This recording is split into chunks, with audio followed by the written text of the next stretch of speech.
কাৰ কাৰ প্ৰিয় দনিকণা মাছ আৰু পুঠি মাছ কমেণ্ট কৰি জনাব দেই। আজি মাহঁতে বাৰীলৈ গৈছিলে হ'লে এয়া চাওকচোন ঘৰৰ পুখুৰী মাছ ধৰি আনিছে। এইজনী বিকেট মাছ লগতে এইজনী ভাঙোন মাছ এজনী পালে বোলে। বেছি দেৰি ধৰি নাথাকিলে, বতৰ ঠাণ্ডা যে।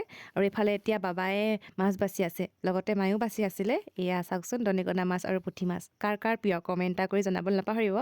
মই কিন্তু দনিকণা মাছৰ জোল খাই বিৰাট ভাল পাওঁ। আৰু এতিয়া মায়ে এয়া মাছকেইডোখৰ মানে ফ্ৰাই কৰিবলৈ লৈছে, মানে দুপৰীয়া খাবলৈ আৰু ৰাতিলৈ দনিকণা মাছখিনি বোলে জোল বনাব। আপোনালোকৰ যদি কাৰোবাৰ মাছখিনি দেখি মানে দনিকণা আৰু পুঠি মাছখিনি দেখি যদি লোভ লাগিছে, সোনকালে আহি যাওক, আমাৰ ঘৰৰ পুখুৰী মাছ ধৰি খুৱাম আপোনালোকক। এয়া ঘৰৰ পুখুৰী মাছ দেই, কোনোবাই খাই যদি এয়া অকণ অকণ দি দিছোঁ, খাই লওক।